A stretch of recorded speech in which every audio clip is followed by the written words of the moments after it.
오늘은 트리니티 역사서의 마지막 강의입니다. 자, 10번째 시간이고요. 그리고 마지막으로 에스더서를 공부하게 됩니다. 에스더서는 불임절의 기원을 설명해 주는 아주 중요한 책입니다. 모든 유대인의 절기들은 다 모세오경에 나오는데 이 불임절만 모세오경에 나오지 않는 유일한 유대인의 절기입니다. 하만이 페르시아 전역에서 유대인들을 죽일 날을 결정하기 위해서 주사위를 던졌는데 그 주사위의 히브리어가 푸르입니다. 푸르.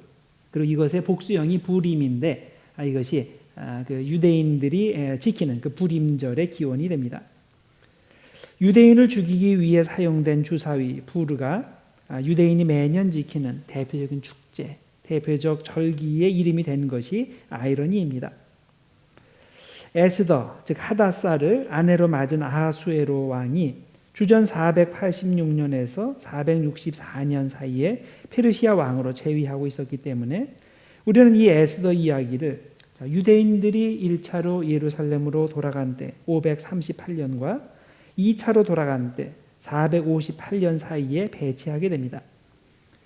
페르시아 왕들이 유대인들에게 고향으로 돌아갈 길을 열어주었을 때 이에 응해서 실제로 예루살렘으로 돌아간 사람들은 소수에 불과합니다. 수르바벨이 이끄는 1차 귀환자들이 약 5만 명이 있었고 에스라가 이끄는 그 2차 귀환자들이 약 2천 명이 채 되지 않았습니다. 이후 느헤미야가 3차로 귀환하게 되는데 그와 함께 귀환한 사람들이 몇 명이라는 이야기는 기록에 나와 있지 않습니다. 혼자 갔든지 아니면 몇 명, 중요하지 않은 숫자를 데리고 갔을 겁니다. 대다수 유대인들은 페르시아 제국 내에 남아서 비교적 편안한 생활을 지속하였는데 이들을 배경으로 한 성경이 바로 에스더입니다. 에스더서는 하만과 모르드게의 대결 혹은 하만과 에스더의 대결 이야기인데 이에 걸맞게 문학적 구조도 대결 혹은 대조의 형식을 취합니다. 전반부에서는 하만의 세력이 점점 상승합니다. 그러다가 6장에서 왕이 역대일기를 읽는 내용을 듣고서 모르드게를 높이는 그때부터 하만 세력이 하강하고 모르드게와 에스더의 세력은 점점 상승하게 됩니다. 자, 이런 구도가 제가 여러분들에게 전해드린 그 표에 들어가 있습니다. 자, 대조로 되어 있죠. 1장에서 10장까지 내용 중에서 6장이 정가운데 여기 이제 반전이 일어납니다. 자, 1장과 2장은 두 번의 성대한 잔치가 열립니다. 이때 와스티가 폐위되고 에스더가 이제 왕후가 되는 내용이 1, 2장 사이에 나옵니다. 3장 전반부에는 하만이 높여집니다. 자, 이때 모르드게가 절하지 않죠. 그리고 3장 하반부에는 유대인을 죽이는 조서가 발표가 됩니다. 4장에서는 에스더와 모르드게의 유대인 구출 계획을 설명을 하고 5장에서는 에스더가 이 계획을 실행하기 위해서 첫 번째 잔치를 엽니다. 이때 그 하만이 집에 가서 이제 장대를 세우죠. 그리고 6장에 가면 이제 완전히 반전이 이루어집니다. 왕이 역대일기를 읽는 내용을 이제 듣는 그것이 여기 6장에 나오고 그리고 이때 이제 모르드게가 높여지게 됩니다. 7장에 가면 에스더의 두 번째 잔치가 열리고요. 이때 에스더의 고발과 하만의 죽음이 이어집니다. 8장 1절에서 8절은 에스더와 모르드게의 조서 무력화 계획이 짜여지고요. 그 다음에 9절부터 14절까지는 유대인을 구하는 반대 조서가 발표가 됩니다. 8장 15절에서 17절은 모르드게와 유대인들이 높여진다는 그런 이야기가 나오고 마지막 9장과 10장 이 두 장에 걸쳐서 불임절을 설명합니다. 유대인들이 승리하게 되고 잔치를 벌이게 됩니다. 자, 이것이 반대의 대조를 이룹니다. 그래서 1장과 2장에 성대한 잔치가 열렸는데 마지막 9장과 10장도 역시 불임절 잔치가 열리게 되죠. 자, 3장 전반부에서 하만이 높여지는데 8장 15절에서 17절에서 반대 모르드게와 유대인들이 높여지고 또 이런 식으로 이제 차근차근 서로 이제 반대적인 그런 구도가 진행이 됩니다. 자, 이 에스더서가 이제 얼마나 이렇게 문학적으로도 잘 짜여져 있는지 이것을 보면 우리들이 알 수 있습니다. 자, 에스더서를 흐르는 가장 중요한 주제가 하나 있습니다. 그것은 하나님의 섭리입니다.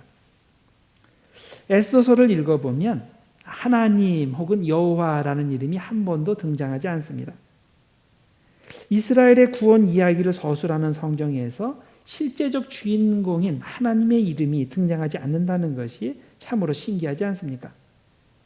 모르드게가 끝까지 하만에게 절하지 않은 것은 유일신 하나님에 대한 신앙 때문이죠. 에스더와 모르드게와 온 유대인이 울면서 금식한 것도 하나님을 향해서 그렇게 한 것입니다. 자, 그런데 왜 에스더 본문에는 이 하나님이라는 이름, 여호와라는 이름이 한 번도 등장하지 않을까요? 그리고 그런 책이 왜 성경에 포함되어 있습니까? 이유는 여기 하나님의 이름만 나오지 않지 에스더서에서는 처음부터 끝까지 하나님이 이루시는 구원을 설명하기 때문입니다. 하나님의 개입이 아니고서는 도저히 설명이 안 되는 그런 사건들이 많이 일어나기 때문입니다. 그래서 하나님은 이 에스더서에서 숨어 있다라고 우리들이 말할 수 있습니다. 어떤 학자는 분명히 이곳에 하나님의 이름이 나와야 된다고 생각하고서 에스더서를 샅샅이 뒤졌습니다. 그렇게 뒤진 결과 숨겨진 하나님의 이름을 발견했습니다. 그것이 에스더 5장 4절입니다. 에스더가 이르되 오늘 내가 왕을 위하여 잔치를 베풀어 싸우니 왕이 좋게 여기시거든 하만과 함께 오소서. 에스더가 유대인에게 닥친 위험을 되돌리기 위해서 3명만 모이는 그 조촐한 잔치를 열게 해달라고 왕에게 요청하는 장면인데 바로 이 구절에 여호와의 이름이 숨겨져 있다는 겁니다. 자, 어디에 숨어져 있습니까? 바로 왕이 하만과 함께 오소서라는 이 4단어의 첫 글자에 여호와라는 단어가 숨어 있다는 겁니다. 히브리어 문학에서 사용하는 기법 중에 이합체 기법이 있습니다. 아크로스틱이라는 그런 단어인데요. 자, 한국식으로 말하면 삼행시 비슷한 겁니다. 딱 운을 띄우면 첫 글자에서 그 뒤에 쭉쭉 나오는 그런 식이 이 아크로스틱 이합체입니다. 대개 시의 각 구위의 첫 글자를 조합해서 다른 뜻의 말을 만들어내는 기법을 말합니다. 성경에서 대표적인 예를 들라 하면 예레미야 애가를 들 수 있습니다. 예레미야 애가 1장과 2장과 4장은 모두 22절로 되어 있어요. 그런데 히브리 알파벳의 숫자가 22개예요. 그래서 이 예레미야 애가의 1장과 2장과 4장을 보면 매 절을 시작하는 첫 글자가 히브리서의 알파벳 첫 글자예요. 그래서 A, B, C, D 이렇게 쭉 지나가면서 22개가 딱 채워져서 22절로 딱 끝나는 것이 예레미야 애가 1장, 2장, 4장입니다. 예레미야 애가 3장은 66절이에요. 왜 66절일까?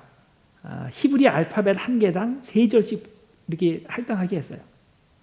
그래서 1, 2, 3절은 AAA로 시작하고 4, 5, 6절은 EBB로 시작해서 그래서 총 22개 알파벳에 66절로 이제 만들었습니다. 이런 식이 이제 히브리인들이 이제 즐겨 사용하는 이합체 시입니다. 아크로스틱 폼입니다. 보통의 경우 이합체는 시에서 이렇게 사용이 됩니다. 에스더서와 같이 왕이 하만과 함께 오소서와 같은 문장의 단어, 첫 글자들을 조합하는 경우는 흔하지 않습니다. 어쨌든 우리는 이 문장을 보면서 여호와의 이름이 정말로 에스더서에 숨어 있다고 생각할 수도 있고 아니면 어떻게 하다 보니까 우연의 일치로 이렇게 되었다라고 생각할 수도 있습니다. 우연의 일치로 생각할 수 있는 근거는 이 합체가 에스더서 전서에서 꼭 이 한 절에만 나오기 때문입니다. 의도적으로 숨어 있다고 생각할 수 있는 근거도 있는데 그것은 에스더가 잔치를 여는 이 장면이 사실 에스더서 전체 구조에서 역전이 일어나는 바로 그 중요한 순간이기 때문입니다. 이 잔치가 끝나고 하만이 집에 가서 모르드게를 매달 장대를 세우지만 곧바로 6장으로 넘어가면 왕이 역대일기의 내용을 듣고 모르드게를 존귀하게 만드는 사건이 벌어집니다. 그래서 두 가지로도 우리들이 이해할 수 있습니다. 에스더서에 하나님의 이름이 등장하지 않는 것은 이방 사회에서 보이지 않게 사는 유대인의 위상 혹은 숨어 계신 하나님의 위상을 반영한다고 볼 수 있습니다. 페르시아 제국에 살고 있는 외국인들은 수없이 많습니다. 유대인들은 그 눈에도 띄지 않습니다. 그들이 섬기는 하나님도 마찬가지입니다. 그러나 하나님께서 그곳에 계시지 않은 것이 아닙니다. 하나님은 이미 그들 가운데 계시고 그들 가운데 계실 뿐만 아니라 페르시아의 역사를 주관하고 계십니다. 단지 보이지 않게 역사하실 뿐입니다. 하나님께서 보이지 않는 손길로 역사를 주관하시는 모습을 우리는 섭리, providence라고 부릅니다. 하나님은 섭리를 통해 모든 것을 내다보시며 우리를 위해 보이지 않게 일하신다는 뜻입니다. 그런데 하나님께서 우리를 위해서 일하실 때 보이게 일하시는 경우도 있지만은 사실 보이지 않게 일하시는 경우가 훨씬 더 많습니다. 내가 어떤 목적으로 열심히 금식 기도를 할 때 하나님께서 그 기도에 응답해 주셨다고 합시다. 그러면 그렇게 응답해 주시는 것은 보이는 형태로 응답해 주시는 겁니다. 왜냐하면 내가 그것을 위해서 열심히 기도했으니까 하나님께서 응답하실 때 그게 내 눈에 보입니다. 그런데 하나님은 내가 구하지 않은 수많은 것들도 이미 나에게 주셨습니다. 이런 경우는 모르고 지나가는 경우가 대부분이죠. 어떻게 생각하면 하나님께서는 눈에 보이게 은혜 주시는 것보다 이런 식으로 눈에 안 보이게 내가 모르는 사이에 은혜 주시는 것이 훨씬 더 많기 때문에 보이지 않게 역사하시는 하나님의 섭리가 더 중요한 겁니다. 어떤 경우에는 하나님은 현재의 고난을 통해서도 나에게 복을 주십니다. 비록 현재 상황에서는 하나님이 안 보이고 하나님께서 안 계신 것 같지만 실제로는 하나님의 비밀스러운 섭리의 손길로 나를 이미 지키시고 인도하시고 보호하시는 겁니다. 페르시아에서 포로의 신분으로 사는 사람들에게는 당연히 하나님이 눈에 보이지 않습니다. 하나님이 그들을 위해서 일하는 것도 당연히 보이지 않습니다. 그러나 하나님은 숨어 계신 상태로 이미 그들과 함께 계시고 그들을 돕고 계시는 겁니다. 그들이 속한 페르시아 제국의 역사도 모두 주관하고 계십니다. 이런 숨어 계신 하나님의 모습이 에스더서의 불임절 이야기에도 그대로 적용이 됩니다. 에스더에는 하나님의 이름이 등장하지 않고 하나님을 예배하는 모습도 나오지 않지만 하나님은 페르시아의 일상 중에 모든 것을 주관하시며 섭리하십니다. 성도의 삶에서 하나님이 눈에 보일 때 하나님을 믿는 것도 귀하지만 보이지 않을 때 섭리의 하나님을 믿는 신앙이 더 귀합니다. 예수님께서 도마에게 말씀해 주신 것이 그것이 아닙니까? 예수께서 이르시되 너는 나를 본고로 믿느냐? 보지 못하고 믿는 자들은 복되도다 하시니라. 요한복음 20장 29절에 나오는 말씀이죠. 하나님께서는 보이지 않게 역사하시는 경우가 많은데 그것의 대표적인 그 통로가 되는 것이 우연이라는 통로입니다. 에스더서에 보면 우연의 일치로 보이는 일들이 너무나 많이 나옵니다. 이야기의 중요한 대목마다 어떤 사건이 일어나는데 이 우연한 사건을 통해서 하만은 점점 몰락하고 에스더와 모르드게는 점점 승리합니다. 이것이 과연 우연입니까? 아니면 하나님의 섭리의 결과입니까? 먼저 와스디와 에스더의 일을 살펴봅시다. 에스더는 아하수에로 왕이 그의 모든 지방관과 신하들을 모으고 성대한 잔치를 벌이는 내용으로 에스더서가 시작이 됩니다. 때는 페르시아가 마게도냐와 전쟁을 하기 위해서 준비하던 때입니다. 아하수에로는 자신의 권세를 과시하고 부하들의 사기를 드높이기 위해서 이런 성대한 잔치를 6개월이나 열게 됩니다. 자, 에스더서에서는 사실 이 잔치 얘기가 많이 나와요. 에스더서를 읽어보시면 총 10번의 잔치가 나옵니다.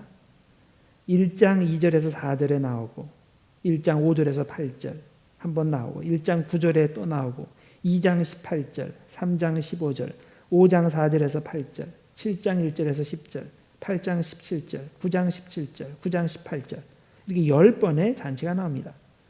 자, 왜 이렇게 잔치가 많을까요? 당시 페르시아 제국이 얼마나 번영했는지를 단적으로 보여주는 겁니다. 틈만 나면 잔치를 벌이는 거죠. 이 10번의 잔치 중에 두 번째 잔치에서 사달이 났습니다. 첫 번째와 두 번째 잔치는 연이어서 열렸는데 이 두 번째 잔치 마지막 날에 왕이 이제 술이 거나하게 취해서 왕비 와스디를 나오게 했죠. 이렇게 그 연회에 나와서 그 아름다운 모습을 뽐내고 그래서 자기도 좀 자랑스러워하고 이제 그러고 싶었습니다. 근데 와스디가 이것을 거부했죠. 자, 나중에 에스더가 왕후가 되었을 때 30일이나 왕의 얼굴을 보지 못했고 그리고 왕의 허락받지 않고 왕의 요청도 받지 않은데 자기 마음대로 왕 앞에 나아가는 경우에 그 죽을 수도 있는 처형당할 수도 있었던 그런 상황들을 고려를 하면 이 왕의 그 위치가 얼마나 컸는지 또 얼마나 그 가부장적인 그 절대 권력이 있는지를 우리들이 알 수 있습니다. 자, 그래서 이런 그 상황인데 와스디가 이런 공식 모임에 나와달라는 왕의 요청을 거부한 것은 왕의 입장에서 봐서는 대단히 위신 깎이는 일입니다. 왕이 자신의 힘과 영광을 과시하기 위해서 마련한 바로 그 장소에서 위신이 깎이는 일이 벌어졌으니 왕은 와스디에게서 공개 모욕을 당했다고 느꼈을 겁니다. 그래서 그녀를 폐위시키고 조서를 발표했는데 이게 굉장히 우스꽝스러운 조서입니다. 조서 내용이 에스더 1장 22절인데 남편이 자기 집안을 다스려야 한다. 이게 조서의 내용이에요. 얼마나 우스꽝스럽습니까? 자, 그 다음에 이어지는 내용은 이제 차기 왕후를 선정하기 위해서 미임 대회를 열고 여기에 에스더가 선정이 되어서 그 왕후가 된다는 이야기입니다. 자, 이야기의 전개 순서로 보면 이 별것 아닌 것 같은 사건 때문에 와스디가 왕후의 자리에서 내려오고 이로 인해서 왕후의 자리가 에스더에게로 넘어가게 됩니다. 자, 독자는 이것을 우연한 일로 생각할 수 있습니다. 그런데 유대인들이 죽음에서 구출된 그 마지막 시점에서 되돌아보면 이것은 우연이 아닌 겁니다. 하나님께서 역사의 배후에서 유대인들을 구원하시기 위해 미리 섭리하신 결과입니다. 사실 잘 생각해 보면 에스더는 포로 신분입니다. 포로 신분이기 때문에 왕후로 간택될 가능성이 전혀 없습니다. 그런데 어떻게 해서 그가 포로 신분이라는 것을 아무도 몰랐을까요? 어떤 사람을 왕후로 간택하려면 분명히 비서실에서 아니면 정보국에서 열심히 뒷조사를 열심히 했을 텐데 왜 이렇게 쉬운 것도 밝혀지지 않았을까요? 하나님의 비밀스러운 섭리로밖에 설명이 안 되는 겁니다. 하나님께서는 그녀를 통해서 큰 일을 이루시기 위해 미리 계획하시고 섭리하신 겁니다. 자, 그 다음에 모르드게와 왕의 두 내시를 또 봅시다. 모르드게는 궁궐 문을 지키는 사람이었습니다. 성경에 보면 모르드게가 대궐문에 앉았다라는 표현들이 등장하는데 이게 단순히 모르드게가 할 일이 없어가지고 우연히 그 대궐문 앞에 앉게 된 것이 아닙니다. 그는 왕궁을 지키는 공무원인 겁니다. 그가 궁궐문에 앉아서 일을 보고 있을 때 우연히 자기의 상관 두 내시가 그 왕을 암살하려고 모의하는 것을 눈치를 챘습니다.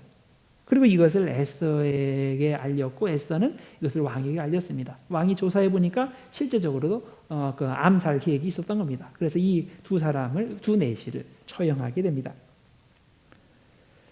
사람의 시각으로 보면 이것은 우연히 일어난 일입니다.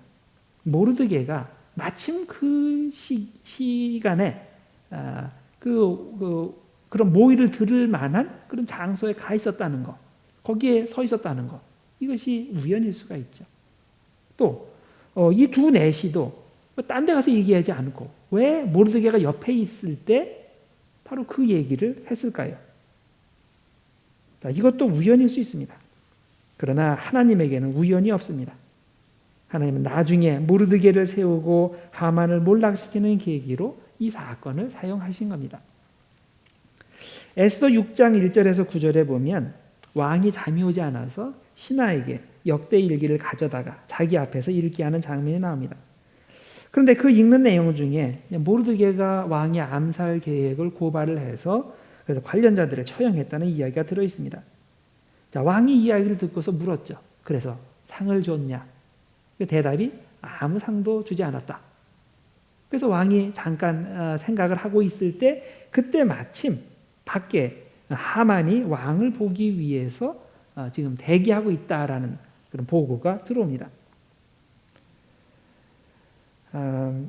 에스더 6장 4절에 그 내용이 나오죠. 왕이 이르되 누가 뜰에 있느냐 하매 마침 하만이 자기가 세운 나무에 모르드게 달기를 왕께 구하고자 하여 왕궁 바깥들에 이른지라. 자, 왕이 잠이 오질 않아서 한밤중에 신하에게 역대일기를 읽게 했는데, 그러면 하만이 언제 왕을 찾아왔다는 얘기입니까? 한밤중에 찾아왔을까요? 아니면 새벽 일찍 찾아왔을까요? 새벽 일찍일 가능성이 많죠. 왕이 잠자는 걸 뻔히 알고 있는데 한밤중에 왕 보자고 찾아오는 사람은 없을 겁니다. 자, 하만이 얼마나 유대인을 죽이려고 혈안이 되어 있는지 단적으로 보이는 장면이죠. 그가 새벽같이 왕을 찾아왔는데 그 이유가 뭡니까? 자기가 세운 나무에 모르드게의 달기를 구하기 위함이었다라고 나오죠. 타이밍이 절묘하지 않습니까? 왕이 잠이 오지 않은 바로 그날 낮에 무슨 일이 일어난지 압니까? 하만이 모르드게를 죽이기 위해서 집에 23m 높이의 장대를 세웠습니다. 이 5장 13절과 14절에 나오는 내용입니다. 하나님께서는 하만의 계획을 무력하기 위해서 왕을 재우지 않으신 겁니다. 우연치고는 너무나 일이 완벽하게 진행되지 않습니까? 왜 하만이 장대를 세운 날 밤에 왕이 잠이 오지 않았을까요? 잠이 오지 않았을 때 다른 일을 하지 않고 역대일기를 가져와서 그걸 읽게 시켰을까요? 그 역대일기 내용 중에 내시는 그 많은 사건들 중에 왜 모르드게가 이 암살 계획을 얘기한 그 대목을 읽었을까요? 왕은 왜 그 이야기를 들었을 때 그 이야기만 읽은 게 아니겠죠. 쭉 읽었겠죠. 그런데 왜 그 대목에 꽂혀가지고 이런 질문을 했을까요? 왜 마침 그때 하만이 뜰에 들어와서 왕을 보고자 했을까요? 자, 왕은 또 왜 다른 사람도 아닌 바로 그 하만에게 모르드게를 높이는 일을 하게 했을까요? 이 모든 것을 우연이라고 말한다면 너무나 완벽한 우연의 일치들입니다. 만일 현재 우리 주변에서 이런 식으로 어떤 사람에 대해서 계속 우연히 반복이 된다면 우리는 어떻게 생각합니까? 그냥 우연이라고 생각해요? 아니죠. 분명히 누군가 배후에 있다. 그리고 그 배후에 있는 사람이 아주 완벽하게 모든 일들을 지금 조작하고 있다라고 생각하지 않습니까? 그런 게 맞는 거죠. 자, 이런 식의 반복된 우연 뒤에는 반드시 누군가가 있는 겁니다. 에스더서에 나오는 우연한 사건들도 마찬가지입니다. 단순히 우연의 연속이 아니라 보이지 않게 일하시는 하나님의 섭리의 결과인 겁니다. 하나님께서 모든 것을 섭리하고 계시다고 믿는 사람은 어떤 상황에서도 불평하거나 불안해하지 않고 범사에 기뻐하며 감사할 수 있습니다. 왜냐하면 나에게 일어나는 모든 일은 다 하나님의 계획 안에 들어가 있다고, 하나님께서 섭리하고 계시다고 믿기 때문입니다. 왕에게 두 내시의 암살 계획을 전한 모르드게의 상황으로 들어가서 한번 생각해 봅시다. 자, 만일 내가 모르드게였다면 내가 그렇게 좋은 일을, 왕을 위해서 훌륭한 일을 했는데 나에게 왕이 아무 상급도 내리지 않았다. 그러면 어떻게 나는 느꼈을까요? 왜 왕이 나에게 상급을 내리지 않지? 언제 내리지? 하면서 조급해서 반응할까요? 아니면 다 하나님의 뜻이 있겠지 하면서 그냥 넘어갈까요? 또 이후에 하만이 모르드게를 미워해서 그뿐만 아니라 유대인 전체를 죽이려고 했을 때 이 모르드게가 어떤 생각을 했을까요? 나라면 어떤 생각을 했을까요? 왜 그때 하나님께서 개입하셔서 왕이 나를 등용하게 하시지 않았냐고, 왜 상급을 내리지 않았냐고 원망했을까요? 아니면 모든 것이 합력하여 선을 이루게 하시는 하나님께서 다 알아서 일을 처리하실 줄 믿고 계속 하나님을 의지했을까요? 성경에 보면 모르드게에서 어떤 종류의 불신앙의 모습도 나타나고 있지 않습니다. 아무런 상을 받지 못했을 때 그는 실망하거나 불평하지 않았습니다. 왜냐하면 그는 당연히 자기가 해야 할 일을 했다고 생각하기 때문입니다.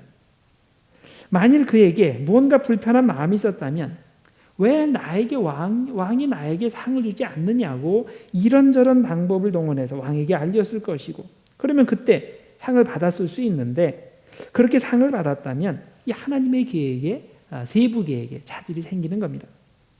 하나님은 다른 방법으로 유대인들을 구원하셨을 것이고, 그럼 모르드게는 그 귀한 일에 쓰임 받지 못했을 겁니다. 우리는 원하는 일이 지금 이루어지지 않는다고 많이 조급해합니다. 정당한 대우를 받아야 되는데 그런 대우를 받지 못한다고 불평합니다. 왜 하나님께서 이런 상황에서 잠잠히 계시냐고 답답해합니다. 그러나 하나님의 섭리를 믿는 사람은 그런 상황에서도 잠잠히 하나님만을 바라봅니다. 겸손히 하나님의 때를 기다립니다. 하나님의 때가 되면 반드시 하나님께서 역사해 주시고 구원해 주실 것을 기대하며 믿음으로 현재의 삶을 충실히 삽니다. 하만이 페르시아 제국 내의 모든 인들을 죽일 계획을 세우고 왕을 통해서 그 조서를 발표하게 했을 때 모르드게가 에스더에게 한 말이 있죠. 에스더서 4장 14절. 내가 왕후의 자리를 얻은 것이 이 때를 위함이 아닌지 누가 알겠느냐. 모르드게는 포로 출신의 에스더가 왕후가 된 일이 우연이 아니라 하나님의 특별 섭리의 결과였다고 말하고 있습니다. 이에 대해 에스더도 하나님의 섭리에 동의하며 목숨을 건 결단을 내립니다. 4장 16절. 당신은 가서 수산에 있는 유다인들을 다 모으고 나를 위하여 금식하되 밤낮 3일을 먹지도 말고 마시지도 마소서. 나도 나의 시녀와 더불어 이렇게 금식한 후에 규례를 어기고 왕에게 나아가리니 죽으면 죽으리이다 하니라. 우리가 살다 보면 피하고 싶은 상황을 만납니다. 왜 나에게 이런 일이 벌어지는지 이해가 안 되고 그 일에 어떻게든 관여하고 싶지 않은 그런 경우가 있습니다. 왜 내 아이에게 불치병이 생겼는지, 왜 건강하던 아내가 갑자기 죽게 되었는지, 왜 예수 잘 믿는 내가 이렇게 사업이 망해서 어려움을 당하는지, 왜 다른 사람의 생사가 달린 그 어려운 문제에 내가 개입해야 되는지 등등 이해할 수도 없고 개입하기도 싫은 그런 상황에 처할 때가 있습니다. 이때 하나님의 섭리를 믿는 사람과 믿지 않는 사람이 완전히 다른 반응을 보입니다. 하나님의 섭리를 믿는 사람은 어떤 상황에서도 두려워하거나 좌절하지 않고 하나님의 지혜를 구하며 자신이 해야 할 일을 합니다. 그러나 하나님의 섭리를 믿지 못하는 사람은 그런 상황에서 조급해하며 두려워합니다. 이 상황에는 하나님께서 안 계시니 자신의 힘과 지혜로 문제 해결하려고 시도하고 해결이 안 될 때는 당연히 안다라고 불안해하고 두려워합니다. 우리는 하나님이 안 보이고 안 계시는 것 같이 느낄 때도 하나님의 섭리를 믿는 믿음이 있어야 됩니다. 하나님은 무한하시고 전능하신 분인데 그런 하나님이 하시는 일을 내가 어떻게 다 알 수 있겠습니까? 하나님 내 눈에 보이게 역사하시는 경우도 있지만 대부분의 경우는 나 모르게 내 눈에 안 띄게 역사하시는 경우가 더 많습니다. 이것을 믿는 사람은 성숙한 신자입니다. 부모가 자녀를 위해서 일할 때 자녀가 그런 부모의 모습을 얼마나 볼까요? 자녀의 눈에 보이는 모습은 극히 일부분일 수밖에 없습니다. 자녀가 보지 못하는 상태에서 부모는 자녀를 위해서 수많은 일들을 하는데 자녀가 어느 순간 부모가 나를 위해서 나 보지 않는데도 이렇게 열심히 나를 위해서 사랑하고 또 일을 하시는구나. 이걸 깨닫는 자녀는 철든 자녀죠. 그런데 부모가 나에게 잘해줄 때만 관심 갖는다고 생각하는 자녀는 아직 철이 안 든 자녀입니다. 마찬가지로 보이지 않게 일하시는 하나님의 섭리를 믿는 사람은 철이 든 신자이고 모든 것을 우연의 일치로 보고 하나님이 자기 눈에 보이는 방식으로 일하실 때만 하나님의 은혜를 생각하는 그런 사람은 갈 길이 먼 신자입니다. 이 세상에서 하나님께서 계시지 않은 곳은 없습니다. 예루살렘에 계시는 하나님께서 페르시아의 수산에도 역시 계십니다. 하나님께서 계시지 않은 상황도 없습니다. 하나님이 보이지 않고 하나님이 계시지 않은 것으로 보이는 상황에도 하나님은 언제나 그곳에 계시고 그곳에서도 당신의 자녀를 위해서 일하십니다. 심지어는 우리가 박해받고 고난당하는 상황에서도 하나님의 섭리는 진행 중입니다. 하나님의 뜻대로 부르심을 입은 자들에게는 결국 모든 것이 합력하여 선을 이루기 때문입니다. 또한 하나님의 섭리는 대단히 구체적입니다. 하나님께서 섭리하실 때는 세세한 부분까지 다 관여하십니다. 하나님께서 허락하시지 않으면 그래서 참새 2마리도 하나 쌀이 안에 팔리지 않느냐라고 주님께서 말씀하시지 않았습니까? 이런 세세한 하나님의 섭리를 믿는 사람은 그래서 행복한 겁니다. 그에게 일어나는 일에는 우연이 없고 모든 것이 그를 사랑하시는 하나님의 섭리의 결과로 믿기 때문입니다. 그 다음에 또 한 가지 우리가 생각해 볼 주제는 영적 전쟁에 대한 주제입니다. 에스더와 모르드게는 영적 전쟁에서 승리한 사람들입니다. 자, 에스더서를 읽어볼 때 주요 인물들 간의 그 흥미로운 대결을 우리들이 보게 됩니다. 하만은 자신에게 절하지 않은 모르드게를 죽이려고 하고 또 더 나아가서 온 유대인들을 죽이려고 하고, 그러나 에스더와 모르드게는 그 하만의 계략을 무력화하고 결국 유대인들을 죽음에서 구출해내는 아주 흥미진진한 이야기가 됩니다. 그러나 이 이야기를 단순히 그런 사람들 간의 대결의 차원에서만 이해하면 안 됩니다. 이 이야기의 중심에는 영적 전쟁이 있습니다. 표면적으로는 사람들 간의 대결이지만 내면에는 이 땅에서 하나님의 백성을 없애려는 사탄과 그 세력을 물리치고 유대 백성을 보호하시는 하나님의 대결이 있는 겁니다. 영적 전쟁의 시각에서 모르드게와 하만의 관계를 생각해 보면 왕정 시대의 사울과 아각을 떠올리게 됩니다. 사무엘상 15장에 보면 사울은 재물의 눈이 어두워서 모든 것을 진멸하고 하나님께 드리라는 그 헤렘의 명령을 어기게 됩니다. 그래서 아각 왕을 살려서 데리고 오고 그리고 그것을 쓸만한 물건과 동물들 그런 걸 다 가지고 옵니다. 사무엘이 물었죠. 왜 이런 일을 하느냐고.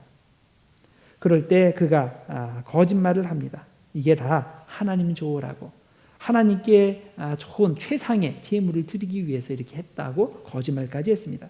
이것 때문에 사울은 하나님께 버림받고 왕조가 바뀌는 심판의 말을 들었습니다. 사울은 물리적 전쟁에서는 승리했지만 영적 전쟁에서는 실패한 겁니다. 그러나 모르드게와 에스더는 물질적 유혹에 넘어가지 않았습니다. 그들은 하만에 대항하여 육적으로 이겼을 뿐만이 아니라 영적으로도 이겼습니다. 모르드게와 에스더는 사울같이 베냐민 족속에 속한 사람입니다. 반면에 하만은 사울의 대적 아각의 자손이죠. 옛날에 있었던 영적 대결이 후손들에게서 그대로 재현된 겁니다. 모르드게와 에스더는 사울이 실패한 바로 그 지점에서 승리를 거두었습니다. 아각 사람 하만과 그의 아들들의 재산에 대한 전권을 나중에 부여받게 되는데 그 재산에 하나 손을 대지 않았습니다. 재물의 눈이 어두웠던 사울과는 완전히 다른 행보를 보인 겁니다. 에스더와 모르드게가 구체적으로 어떤 방법을 사용해서 영적 전쟁에서 이겼는지를 살펴봅니다. 첫 번째로 그들은 기도했습니다. 유대인들을 죽이고 그들의 재산을 빼앗으라는 조서가 발표되었을 때 모르드게가 한 일이 무엇입니까? 바로 기도하는 거죠. 울며 기도했습니다. 에스더 4장 1절. 모르드게가 이 모든 일을 알고 자기의 옷을 찢고 굵은 베옷을 입고 재를 뒤집어 쓰고 성중에 나가서 대성통곡하며 라고 되어 있습니다. 각 지역에서 퍼져 살고 있는 경건한 유대인들도 똑같이 울며 하나님께 부르짖어 기도했습니다. 에스더 4장 3절. 왕의 명령과 조서가 각 지방에 이름에 유다인이 크게 애통하여 금식하며 울며 부르짖고 굵은 베옷을 입고 재에 누운 자가 무수하더라 라고 되어 있습니다. 에스더가 모르드게를 통해 이 소식을 듣고 왕을 찾아가는 결단을 했을 때 역시 금식하며 기도했습니다. 그리고 백성들에게도 자기를 위해서 사흘간 금식하며 기도해달라고 요청했습니다. 에스더 4장 16절. 당신은 가서 수산에 있는 유다인들을 다 모으고 나를 위하여 금식하되 밤낮 3일을 먹지도 말고 마시지도 마소서. 나도 나의 시녀와 더불어 이렇게 금식한 후에 규례를 어기고 왕에게 나아가리니 죽으면 죽으리이다 아니라. 자, 기도는 하나님만을 절대적으로 의지한다는 표현입니다. 구원은 오직 하나님에게서 온다는 믿음의 표시입니다. 자, 우리가 언제 금식하며 기도합니까? 되게 큰 어려움이 올 때나 인생의 중요한 선택의 시점에서 하나님의 음성을 듣기 위해서 금식하며 기도합니다. 금식하며 기도하면 하나님께 더 잘 집중할 수 있습니다. 기본적인 육체의 요구를 거부하며 하나님께 매달릴 때 하나님께서는 우리에게 더 잘 응답하십니다. 우리에게 닥치는 모든 재앙은 단순히 육적인 것이 아니라 영적인 성격을 띱니다. 그래서 우리는 육적으로 대응하면서 동시에 영적으로도 대응해야 됩니다. 이것을 하지 못하면 육적으로는 이기지만 영적으로는 실패하는, 패배하는 일이 벌어질 수 있습니다. 사울같이 될 수 있습니다. 따라서 재앙이 올 때 먼저 기도하기를 바랍니다. 금식하며 기도하고 울부짖어 기도하고 날을 정해서 기도하며 하나님께 매달립시다. 그러면 하나님께서 반드시 역사하십니다. 자, 두 번째로 에스더와 모르드게는 기도한 대로 행동했습니다. 기도만 한 것이 아니라 행동까지 했습니다. 모르드게가 자신의 민족이 말살당할 위험에 처했을 때 자기의 옷을 찢고 굵은 베옷을 입고 채를 뒤집어 쓰고 통곡하며 기도했습니다. 그러나 그가 이렇게 기도만 한 것이 아닙니다. 열심히 기도한 만큼 이 문제를 해결하기 위해서도 열심히 노력했습니다. 에스더에게 왕을 찾아가서 유대 민족의 구원을 위해 힘써야 한다고 강하게 요구했습니다. 에스더가 왕을 본 지 30일이 지났고 왕의 부름을 받지 않고 자기가 왕에게 나아가면 죽을 수도 있다고 머뭇거리자 두 가지를 분명하게 이야기했습니다. 첫째, 네가 왕후이기 때문에 유대인 중에 유일하게 살아남을 수 있다고 생각하지 말라. 내가 이때 가만히 있으면 하나님께서는 반드시 다른 경로를 통해서 유대인들을 구원하실 것이고 그러면 너와 우리 가문은 몰락할 것이다. 둘째, 내가 포로 출신인데도 왕후가 된 것이 바로 이때를 위함이 아닌지 누가 알겠느냐. 하나님께서 너를 쓰시려고 미리 왕후가 되게 하셨는데 내가 이때 모른 척하면 불순종의 죄를 짓는 것이다 라는 답변을 보냈습니다. 이 말을 듣고 에스더는 결심했습니다. 사흘 동안 시녀들과 금식 기도한 다음에 왕을 찾아갈 테니 수산에 사는 모든 유대인들에게 자기를 위해 금식하며 기도해달라고 부탁했습니다. 모르드게가 기도하며 행동한 것처럼 에스더도 똑같이 기도하면서 행동했습니다. 곧 그녀는 왕을 찾아가서 하만을 불러서 잔치를 열게 해달라고 부탁하고 두 번째 잔치에서 유대인을 말살시키려는 하만의 계략을 폭로했습니다. 모르드게와 에스더가 이렇게 기도하며 행동했을 때 하나님께서 놀랍게 역사하셨습니다. 하만이 자기 집에 모르드게를 처형할 장대를 설치한 밤에 왕이 잠들지 않게 하시고 그 내시가 역대일기를 읽는 것을 들을 때 모르드게에 대한 내용에 관심을 갖게 하셨습니다. 자, 모르드게와 에스더가 백성을 구하기 위해 구체적으로 일할 때 하나님께서도 그들을 위해 구체적으로 일하신 겁니다. 위기의 상황에서 기도하는 것 대단히 중요합니다. 그런 상황에서도 기도 안 하는 사람들이 많기 때문입니다. 그러나 똑같이 중요한 것은 기도한 대로 행동하는 겁니다. 기도한 대로 행동할 때 하나님께서 놀랍게 역사하십니다.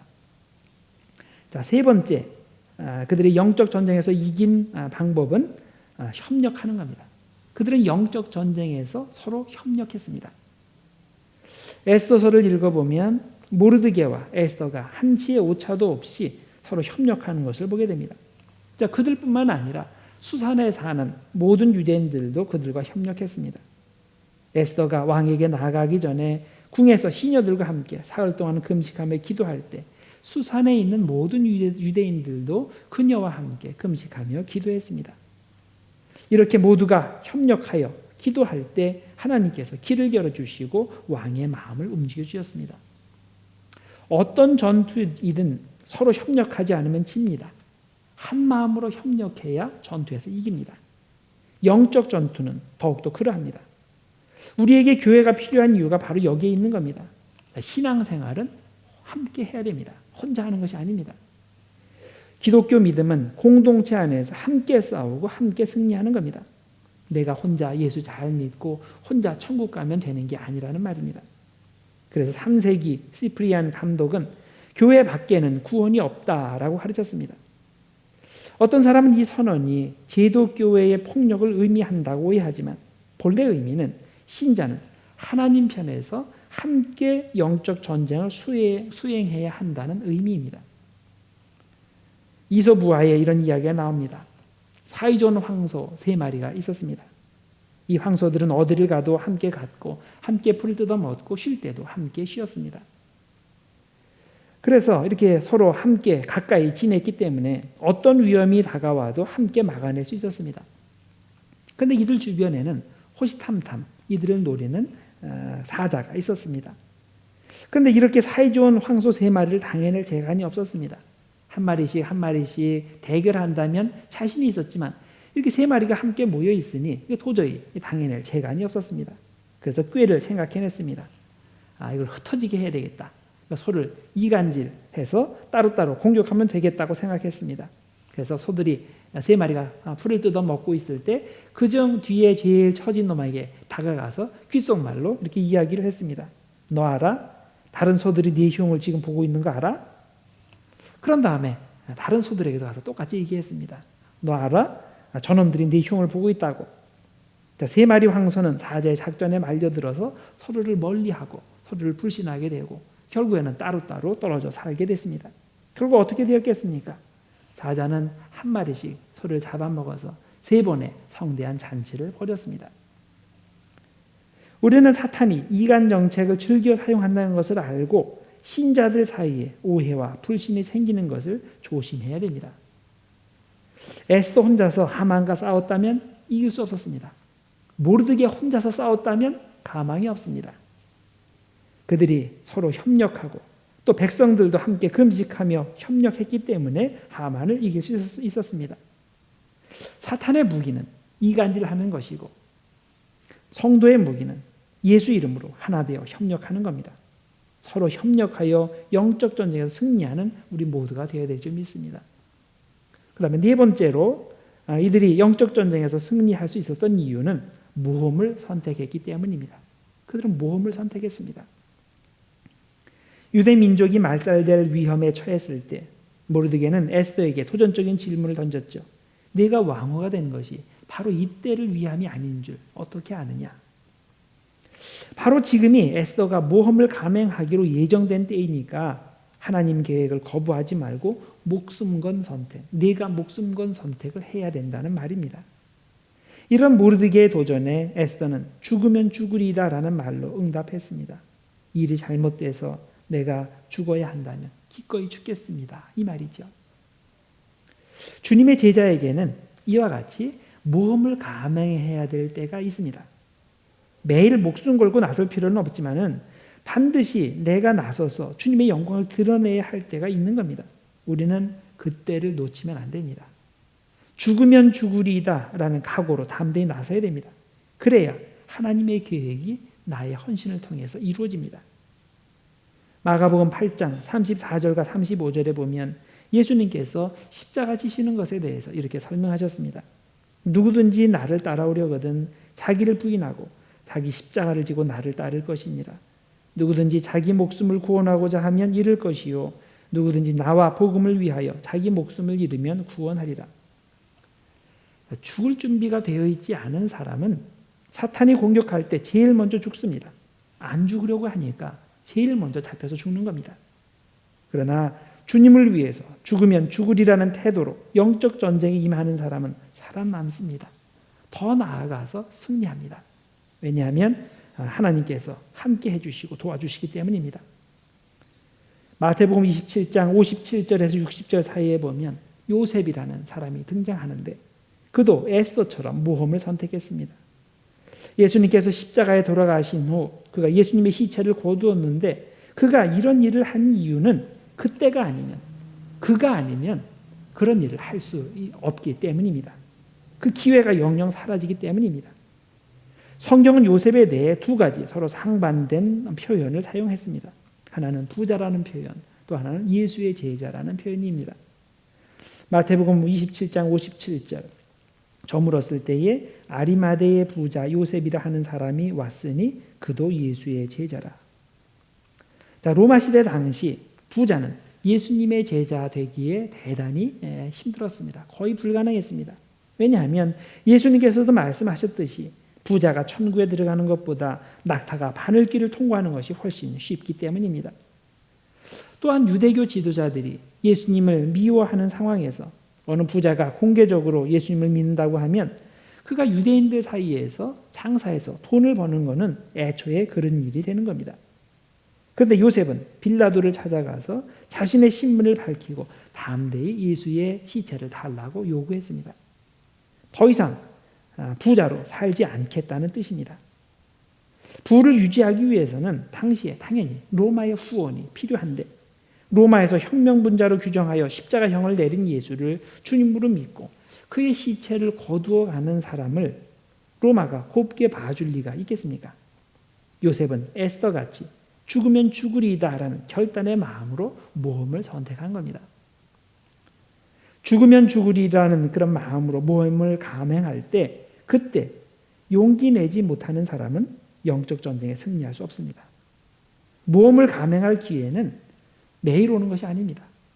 하나님께서 만들어주시는 것이지 내가 원할 때 얻는 것이 아닙니다. 주님의 영광을 위해 위험 속으로 들어가는 기회는 하나님께서 주시는 특권입니다. 우리는 헌신해야 될 때 헌신하고 목숨 걸고 모험해야 될 때 모험해야 됩니다. 그래야 영적 전쟁에서 승리하고 하나님의 뜻을 이룰 수 있습니다. 에스더서에서 우리는 이스라엘 땅에만 아니라 페르시아에도 계신 하나님, 그것에서도 보이지 않게 당신의 백성들과 함께 하시고 그들을 도우시는 그런 섭리의 하나님을 생각해 보았습니다. 보이지 않는 하나님은 에스더와 모르드게 같이 죽으면 죽으리라는 심정으로 하나님께 헌신하는 사람을 사용하시고 그렇게 목숨 걸고 하나님을 위해 싸우는 사람을 영적 전쟁에서 승리하게 하십니다. 하나님은 오늘도 에스더와 모르드게 같은 제자를 찾으십니다. 섭리 하나님을 바라보며 기도하고 기도한 대로 행동하고 하나님의 영광을 위해 협력하고 모험해야 될 때 담대히 모험을 선택하는 진실된 하나님의 사람을 찾으십니다. 우리 모두가 그런 사람이 되어야 되지 않겠습니까? 이것으로 총 10과에 걸친 역사서 공부를 마칩니다. 여호수아에서 열왕기하까지는 신명기 사관에서 기록한 역사이고 그리고 역대기에서 느헤미야까지는 역대기 사관에서 기록된 역사이고 에스더서는 예루살렘으로 돌아오지 않고 페르시아에 남아서 하나님 신앙을 지킨 사람들에 관한 역사입니다. 우리가 역사를 공부하는 이유는 실제적 교훈을 얻기 위해서입니다. 잘한 일은 모범의 예로 배우고 못한 일은 타산지석의 예로 배워서 우리의 신앙의 진보를 이루고 또 과거보다 더 나은 현재의 삶을 살고 현재보다 더 나은 미래를 만들어가기 위해서 우리가 역사를 공부합니다. 하나님의 말씀은 영원히 변함이 없습니다. 그러나 시대와 독자가 변함에 따라 동일한 말씀이 각 상황에 맞게 창조적으로 적용이 됩니다. 역사서에서 배운 수많은 긍정적, 부정적인 예, 우리들이 잘 공부를 했는데 이것을 우리들이 잘 마음에 새기고 그래서 이것을 우리의 상황에 창조적으로 잘 적용을 해서 이런 배움이 우리의 현재와 미래를 건강하게 세우는 비옥한 밑거름이 되기를 주님의 이름으로 축복합니다. 기도하겠습니다. 하나님 아버지 감사합니다. 오늘 에스더서를 공부하게 하시고 또 이로써 우리가 그 역사서 전체를 다 마치게 하시니 감사합니다. 하나님께서 우리에게 기회를 주실 때 우리가 그 기회를 잘 선용하게 하시고 하나님께서 우리에게 그 모험을 감행하고 믿음으로 행동할 수 있는 특권을 주실 때 우리가 특권을 잘 사용해서 하나님께 영광 돌리는 우리 모두가 될 수 있도록 하나님 축복해 주시옵소서. 우리의 삶 가운데 하나님의 말씀이 우리의 삶의 밑거름이 되게 하시고 우리가 이렇게 배운 대로 좋은 예는 따라서 하고 잘못된 예는 우리들이 멀리 함으로써 거룩한 하나님의 신자들, 성도들 그리고 주님의 일에 귀하게 사용되는 제자들 모두 될 수 있도록 하나님 축복해 주시옵소서. 예수님의 이름으로 기도드렸나이다. 아멘.